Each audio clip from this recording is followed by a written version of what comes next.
Welcome to the Vegan Gym Live. We are the live stream where science meets plant power. I'm your host, Dr. Daphne Bascom, and I'm excited that you are here with us today. If you're a returning listener, thank you. We definitely appreciate your time in joining us. And if you're new to the live stream, welcome. And I know that you are going to enjoy our conversation today.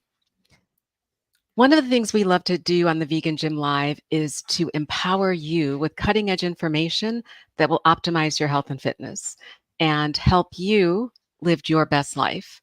And also help you share information that may help others optimize their health and their fitness on their life's journey.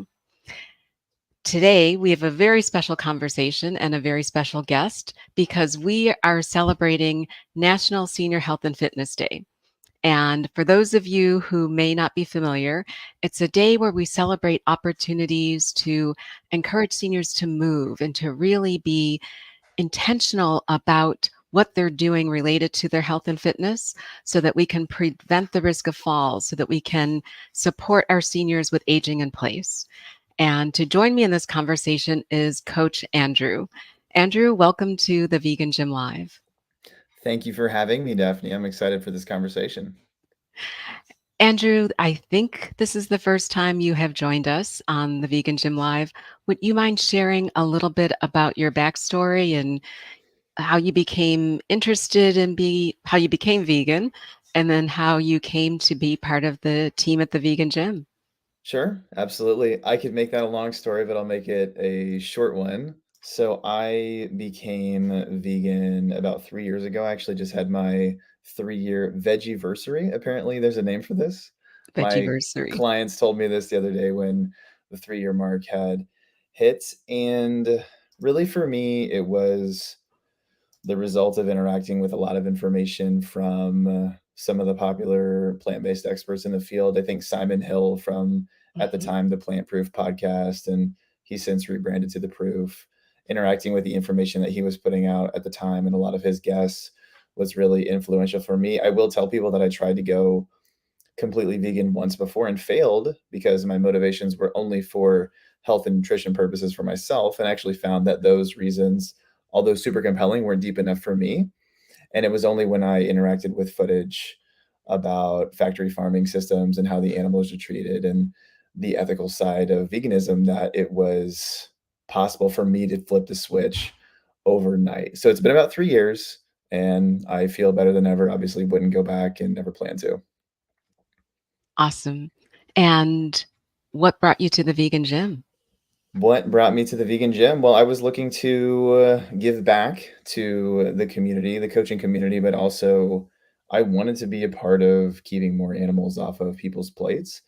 And I remember having this real tension with talking to omnivores about macros and protein and all that, knowing that when I gave them a protein target, they were going to go out and possibly hurt the animals that I loved so much. And so I knew that I needed to be a part of an exclusively vegan crew so that I could feel better about talking about nutrition in a way that I was aligned with. And so I remember I was looking for sort of a vocational change from some admin work I was doing before the vegan gym. My wife was looking on the internet one day and we saw an opportunity here, and I applied and made it through, and I've been here for 2 years. And we are blessed to have you as a coach on the team. Well, thank you. It's good to be here. So let's talk about functional fitness and optimal aging because I love this topic. But more importantly, I love the fact that um, we need to provide our community with information about how to train for life. And so I'm just going to open up the floor and get your thoughts on how you coach or how you counsel. I was going to say people my age, but whether they're my age or older, in terms of how do I stay functionally fit, and what does it mean to me to go into the gym and work out? Absolutely. I think sometimes people get confused and overwhelmed when they think about all the things they're air quotes supposed to be doing to age well or age gracefully. And I think the easiest way to think about it is to simply zoom out and take inventory of all the things you do on a daily basis and make sure that you're preparing to do those things well for years and Mhm. years to come. And another thing I think is really worth mentioning is Dr. Peter Attia in his book Outlive draws this comparison to the centenarian's decathlon, which I think is really nice. And he basically says pick 10, 12, the number is arbitrary activities that you want to make sure that you can do really well when you're 100 years old, and then account for the rate of loss that happens naturally every year or every decade as we age, and make sure that your performance now matches what you want to be able to do after the decrease decade by decade, which I actually think is a really important thing because I think sometimes we're tempted to believe if I can run a mile today, I can do it tomorrow and I can do it next year and I'll always be able to do it. But there's this unfortunate reality that unfortunately we are aging. And despite our best efforts, a little bit of that top end performance is going to come down. Even though one of our coaches, Armand, is about to be deadlifting 600 pounds, I don't know if he's going to be deadlifting 600 pounds when he's 100 years old. Correct. So, to get around to, I think, your original question, just think about what you want to be able to do. Do you want to be able to get out of bed on your own? Do you want to be able, people always say, do you want to be able to travel on your own, to be able to walk through an airport with a carry on bag? Do you want to be able to put that carry on bag in the overhead compartment all by yourself? Do you want to be able to use the restroom? You know, everyone always says, unfortunately, a lot of people have to go to assisted living because they just can't use the restroom independently Mhm. anymore. You know, and then I would just from there break down those movement patterns and then program them in a way that keeps you strong and functional over a lifetime. So, and Andrew, I agree with you. And I think when, if you think about fitness in terms of function, it's a different conversation than thinking about fitness in terms of, going to the gym to get big. So, can you start, can you take a step back and talk a little bit about the differences in training for strength, size, and function, and what common recommendations you would make to individuals who are trying to train for that centenarian decathlon in terms of your life stage may dictate different priorities, um, but you always need to keep function as part of that priority, if it Absolutely. makes sense. Yeah. It definitely makes sense.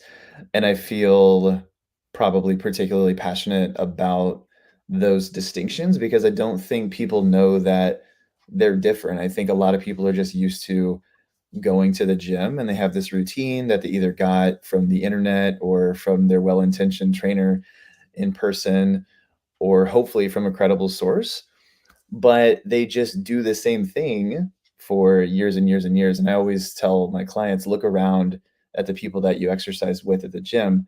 Does anybody look any different as the years go by? And sometimes, to be fair, when you're training for function, it's not about looking different, Mhm. but I think people assume that you will. So it's always really important to be clear about your goals. So I would say the primary differences are if you're looking to be as big as possible, if you're a young buck and you want to maximize muscle mass, or an older buck and want to maximize muscle mass, you have to drive as much tension into that specific muscle as possible within certain rep ranges, within a few reps of failure for a certain amount of volume per week.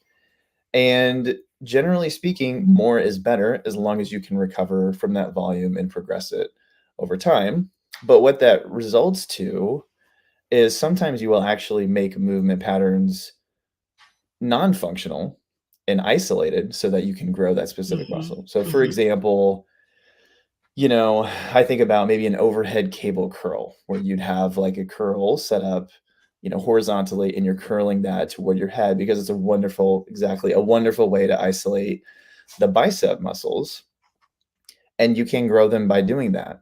But it's really hard to think of any situation in your real life when you would actually need to do that. Whereas you could do something like picking up a kettlebell, goblet squat style, Mhm. and then you could curl that to your chest, which could simulate picking up a grandkid or something else off of the ground, that you might have to do 5 or 6 times per day.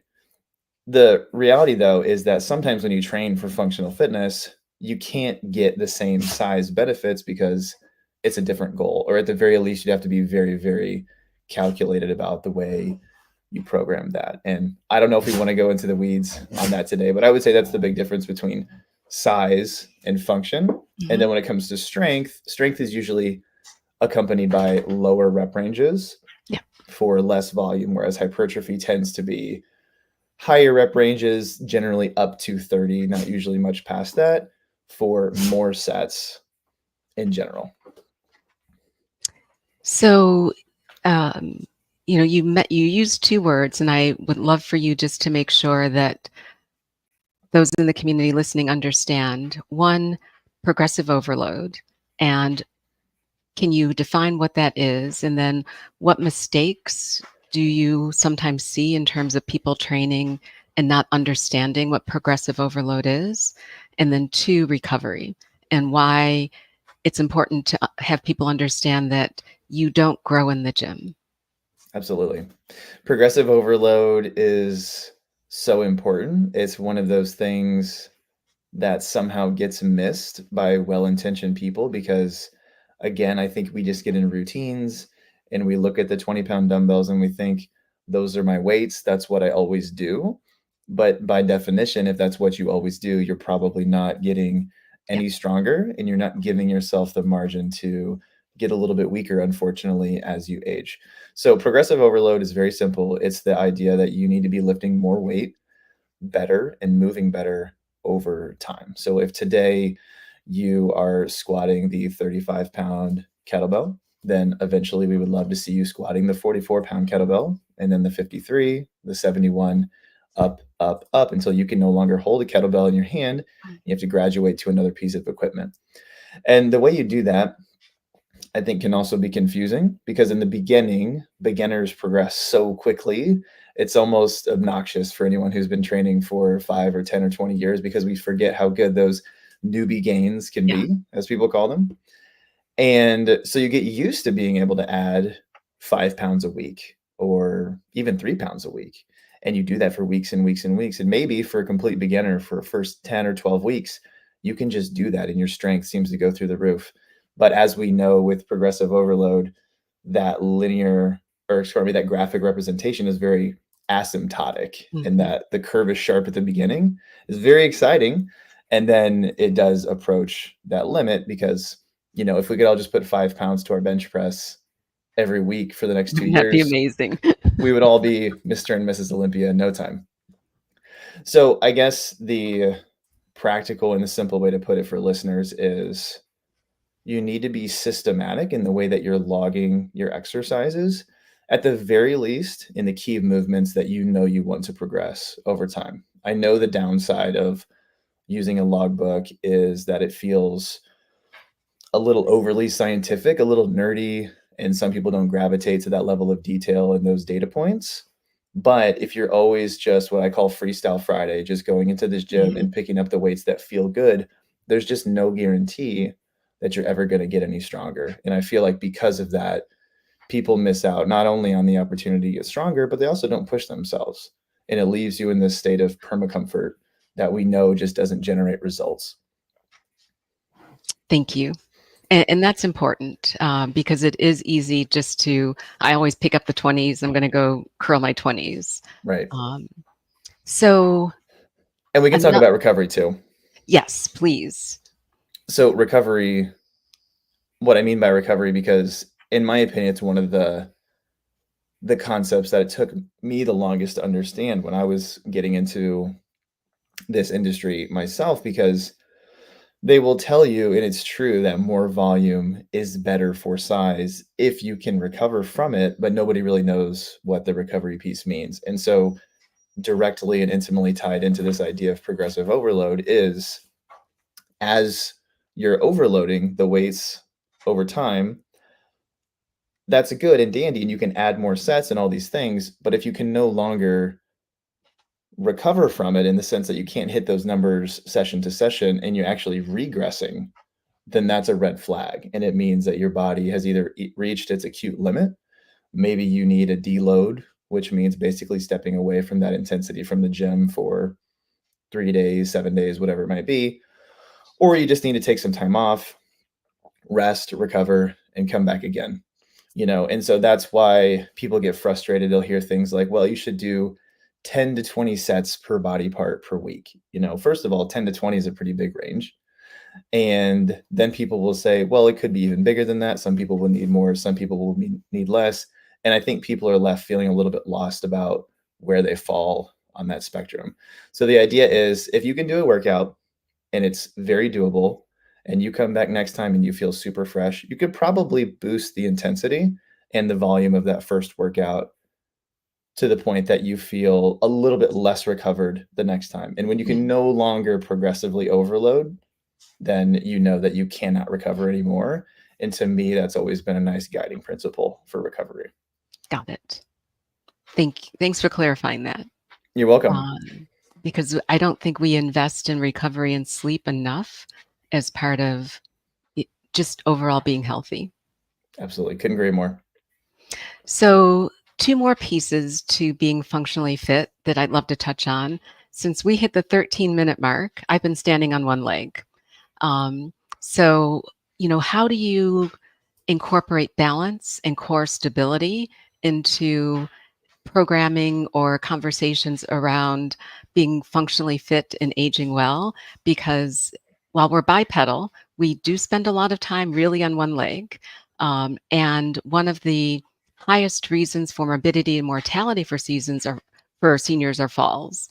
So do you talk a lot about balance and how to make sure that your core is tight and strong as you are coaching senior athletes?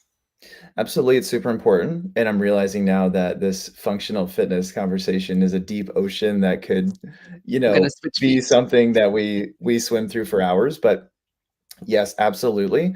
There's this really fundamental idea in sort of the hybrid training space that true strength comes from the inside out. And that's not supposed to be a cheesy metaphor. It literally means that your core strength and stability will dictate the force production and the strength that you experience elsewhere in your body. So that force from the core translates into the extremities, through the arms, and through the legs.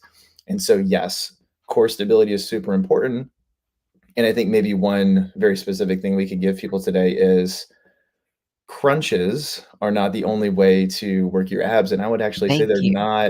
they're not the best way to do it.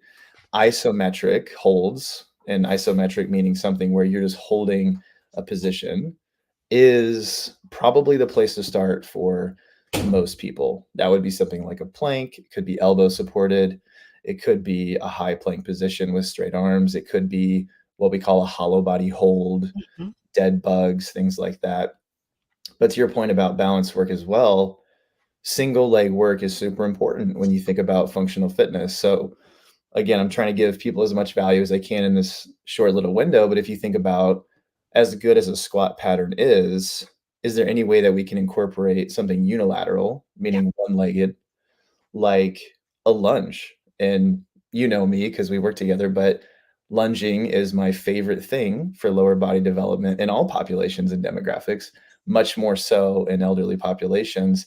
Even though it seems really hard, that's what gives you your independence, to be able to catch yourself on one foot, or to be a little bit more agile than always relying on two arms, two legs.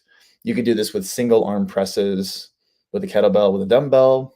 You could do this with anything that isolates one arm from the other, because not only are you working those limbs independently of each other, but that actually requires and demands something unique from your core Mhm. as well. So we think about suitcase carries, which is where you'd be holding like a heavy dumbbell in one arm but not the other, or holding that in the front rack position, or even just overhead walking with a dumbbell over your head. So, as much of that as you can get into your fitness regimen as you can without overtraining, I think the better for graceful aging. And I agree. And I switch legs, but you're right. Even standing unilateral on using upper lower body is also another way. It just you don't have to lift heavy shit up, lift heavy things all the time to be functionally fit, but you do need to also make sure that you're addressing all of these other things about having some unilateral movements, having some core stability movements. Can we also pivot a little bit toward moving in different planes? Because you mentioned falling. Um, a lot of times I think we tend to train in the front back. So lunging. Lunging can be just moving forward or backward, but you can do lateral lunge, you can do diagonal lunge. How do you also incorporate the planar instability when you're talking about functional fitness? Yeah, that's a good question. That's a good question. And so I would say, again, think about the planes of motion that we are working through in an everyday capacity, and then utilize the movements that are designed to work those. And so I think some creative examples that come to mind would be, obviously there's the Cossack squat, which is like the side lunge, which gets you, instead of moving forward to backward, like you said, kind of moving across the frontal plane. And then really underrated upper body exercise and core exercise would be the Pallof press and these like Mhm. cable twists where you're actually resisting rotational pull, which is super important because think about, walking a dog. You're walking a dog and then all of a sudden the dog jerks you in one Yeah, direction or the other. And if your fall. midline, right, isn't prepared for that, not only will you fall and potentially risk injuring yourself in the fall itself, which could be completely unrelated to the instability, but people throw their back outs Mhm. all the time doing really simple things. I had a friend just the other day who exercises all the time tell me that he threw out his back in the kitchen picking up a piece of spinach that had fallen from a salad. No And it's way. like that's so unfortunate because we spend so much time exercising in a gym capacity that picking up the piece of spinach that fell on the floor is what puts us on the floor instead. And so, yes, you're right. Anti-rotational work is super good for getting extra plane work. I'm trying to think of other things. There are, of course, depending on your mobility and your age, I think a really underrated part of functional fitness programs too is doing some of those running drills that you actually see people in the NFL doing for the combine. And nobody get crazy and do it as fast as they do, but just setting up cones, moving left to right in space, going forward, going backward. That's all really important because the more multi-directional you are, as people in the CrossFit community would say, the harder you are to kill, and that's a good way to think about aging well, is that you're going to be a little bit more agile out there. Um, Good point. And you actually triggered another question, and I know we're going places that we didn't actually talk about beforehand. So, if you want to defer a question, please feel free to do so. But um, as we're getting ready to wrap up, we talk a little bit about that more explosive or interval movement? Uh, because we know with aging, um, both men and women, there will be a decline in some of your type 2 fibers. How do we how do we incorporate some more interval type movements? I don't want to say hit, but whether you're doing fast walking, whether you're doing some jumps up, step down, whether you're able to do some slow jog. But what advice do you have to use not only your aerobic system, but your anaerobic system, but also to stimulate those faster twitch fibers that also may be helpful when you go to keep yourself from falling when the dog runs off to run after the squirrel? Right, right. That is such a good question. And I think the easiest way to think about it practically is to make sure that you're training in what I would say the three common time domains, because the length of the workout, if you're being intense, that intensity will be dictated by the length of the workout. So I guess what I mean is be willing to do something like 20 seconds on, 10 seconds off on Mhm. the assault bike or the echo bike or any sort of cardio equipment that you have to give yourself an opportunity to go full speed, but also in a controlled environment, because we have to realize that as people age, it becomes a little bit more risky to do sprints outside or run hills or whatever it might be. And although I think it's great if you can do it, we have to be realistic. So if you can find a cardio machine that does that, that's wonderful. You can also strategically design workouts that mix and match common movement patterns for a short amount of time to give yourself a little bit of rest and then to do it again. So again, you could say, hip hinging is important to me long Mhm. term, and squatting is important to me, and biking is important to me. So you could say, I'm going to do a 10-calorie bike. I'm going to do 10 kettlebell swings, and I'm going to do 10 goblet squats. And then I'm going to do that as hard as I can with good form. And after that, I'm going to rest for 2 minutes, let my heart rate come down, and then do it again. So you're not only getting the cardiovascular benefits of spiking the heart rate acutely, but you're training in a way that is mixing, matching weird things, Mhm. because that's really what you're training for in life. You're training for the unknown. And that is one really lovely thing I think about functional fitness or hybrid training or whatever you want to call it. And then, so that would be like the shortest time domain, maybe the 0 to 5, well, not zero, but, maybe 3 to 7 minute time frame. And then there would also be like the moderate intensity window where you can sustain a workout for 10 to 20 minutes. I would recommend people do that. And those are the workouts where you can line up different movements and just do them for longer. You can talk about doing 10 rounds of something, pick 3 movements and do 10 rounds and just move at a steady pace. The goal is not to sprint. The goal is not to blow up your heart rate. The goal is to move at a great pace for 20 minutes. And then, of course, the ever so popular zone two space, which would be 40 minutes to 90 minutes, maybe even a little bit longer, where you're just getting on a bike or some kind of a treadmill or a rower, and you're trying to find that slightly out of breath, but still conversational pace. And of course, with all the wearables we have now, if you can use a Whoop or a Garmin or whatever it might be to make sure your heart rate is in that sweet spot for optimal zone two, then doing one of those each week or more, depending on how much time you have, is just a really, really wonderful way to make sure you're checking most of the boxes. You spoke also about box jumps and things like that. I do think impact training is one thing that goes out the door really quickly with a lot of training programs. Mhm. So box step ups are really lovely. Box jumps are really lovely. And I will even say, if you can do it and you're healthy, jumping down and actually absorbing the impact is really, really good for people. That stimulates not only muscle growth, but it's actually really good for our bones and our skeletal system. So again, it's a deep ocean and there are so many things, but I hope if people have questions, they know that mixing and matching things that make sense for the movement patterns they want to develop long term is really the way to go. Agreed.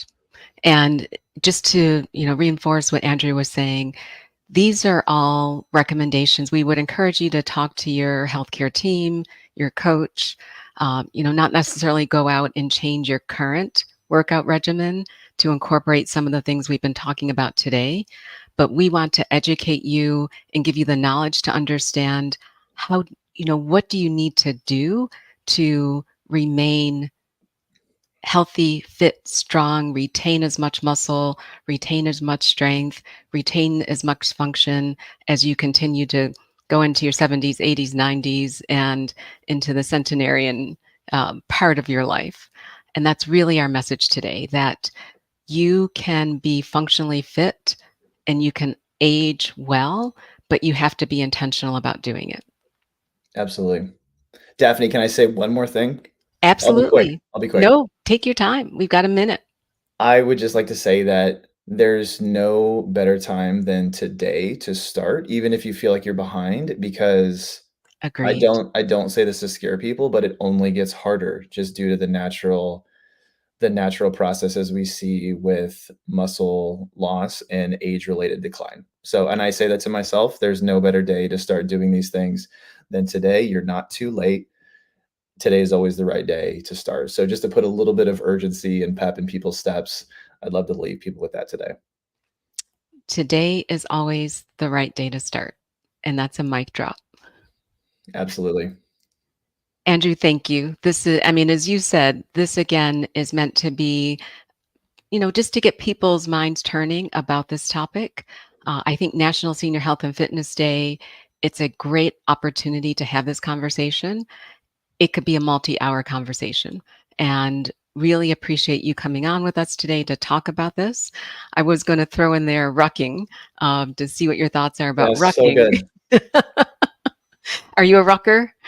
I am a wrecker, and I just recently bought a vest that allows me to do it much more easily and quickly. I think rucking is something, and you don't have to go buy a rucking. Go Ruck is a great site. You can get some great gear from there. But if you have a backpack that's secure, you can throw some water in it. You can throw some cans of beans in it. You can throw some rice in it. But a little weighted walking is another good way that you can kick it up a notch in terms of your own health programs.